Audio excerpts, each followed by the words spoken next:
চলতি মাসেই যমুনা ছাড়বেন ডক্টর ইউনূস, উঠবেন তারেক রহমান। চিকিৎসকদের সেবা সরেজমিন তদারকি করার ঘোষণা স্বাস্থ্যমন্ত্রীর। 15 দিনের মধ্যেই খাল খনন কর্মসূচি শুরু, জানালেন পানি সম্পদ প্রতিমন্ত্রী। ভোর থেকে শুরু রান্না, নলতায় প্রতিদিন 6,000 মানুষের ইফতার আয়োজন। বকেয়া না পেলে বিদ্যুৎ সরবরাহ রাখা কঠিন হবে, বলছে বিপ্পা।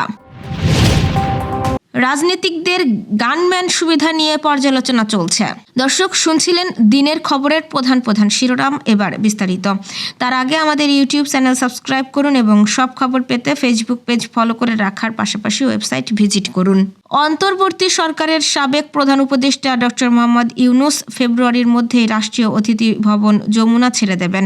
জুলাই গণঅভ্যুত্থানের পর প্রধান উপদেষ্টা হিসেবে শপথ নেওয়ার পর থেকেই তিনি সেখানে থাকছিলেন। যমুনা ছেড়ে তিনি তার গুলশানের বাসভবনে উঠবেন। রাষ্ট্রীয় অতিথি ভবন যমুনা প্রধানমন্ত্রী তারেক রহমানের জন্য প্রস্তুত করা হবে। প্রধানমন্ত্রীর জন্য নতুন বাসভবন তৈরির আগ পর্যন্ত যমুনাতেই থাকবেন তিনি।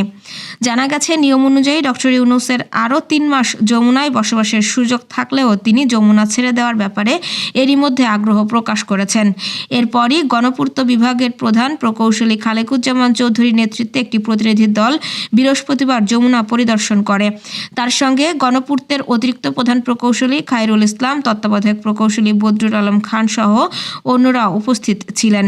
সাবেক প্রধান উপদেষ্টা 2-4 দিনের মধ্যেই বাসাটি ছেড়ে দেবেন। এরপর সেটাকে প্রধানমন্ত্রীর বাসভবন হিসেবে বসবাসের উপযোগী করতে 1 মাসের মতো সময় লাগবে। প্রধানমন্ত্রীর জন্য নতুন বাসভবন তৈরি না হওয়া পর্যন্ত যমুনাতেই তিনি থাকবেন। সেভাবেই গণপূর্ত বিভাগ প্রস্তুতি নিচ্ছে। প্রধানমন্ত্রী হিসেবে দীর্ঘদিন শেরেবাংলা নগরের রাষ্ট্রীয় অতিথি ভবন গণভবনে বসবাস করেছেন শেখ হাসিনা।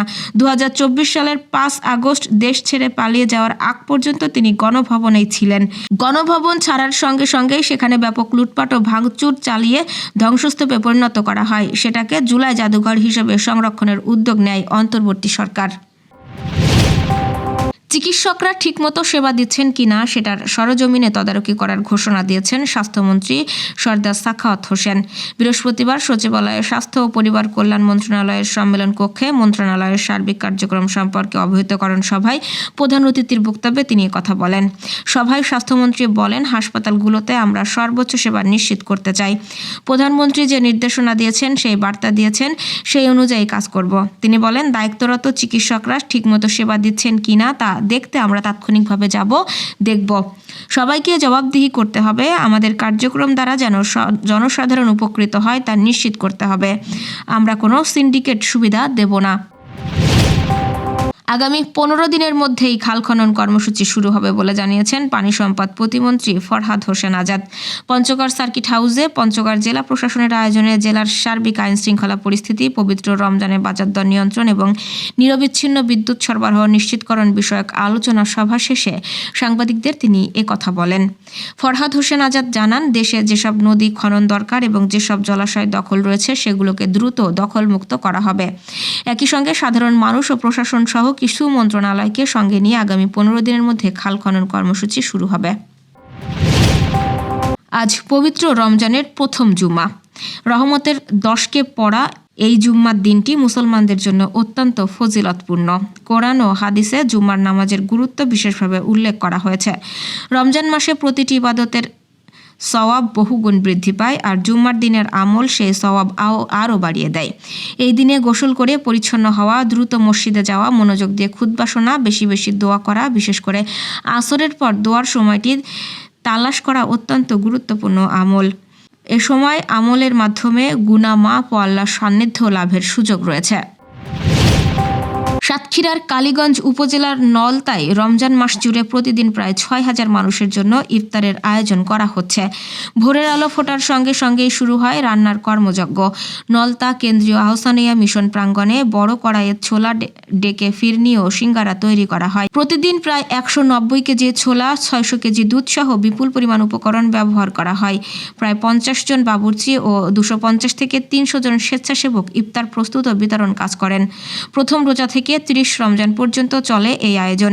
দেশ বিদেশের দাতা ও ভক্তদের অনুদানে প্রতিদিন প্রায় 2,60,000 টাকা ব্যয়ে পরিচালিত হচ্ছে এই ইফতার মাহফিল, যা ভ্রাতৃত্ব ও মানবিকতার অনন্য দৃষ্টান্ত।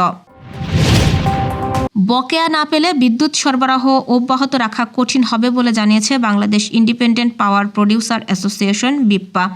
রাজধানীর একটি হোটেলে আয়োজিত ব্রিফিংয়ে বিপ্পা প্রেসিডেন্ট KM রেজাউল হাসান এই মন্তব্য করেছেন। বিপ্পার পক্ষ থেকে অনেকদিন ধরেই বলা হচ্ছে, বকেয়া না পেলে বিদ্যুৎ সরবরাহ অব্যাহত রাখা সম্ভব হবে না। এক প্রশ্নের জবাবে বিপ্পার সাবেক প্রেসিডেন্ট ইমরান করিম বলেন, অন্তর্বর্তীকালীন সরকার দায়িত্ব নেওয়ার সময় বেসরকারি বিদ্যুৎ কেন্দ্রের বকেয়া ছিল 4 মাসের বিলের সমান। বর্তমানে বকেয়া পরিমাণ 8 থেকে 10 মাস গিয়ে ঠেকেছে। অন্তর্বর্তীকালীন সরকার 2025 সালে বকেয়া কমিয়ে 3 মাসে নামিয়ে এনেছিল, এরপর আর বিল দেয়নি।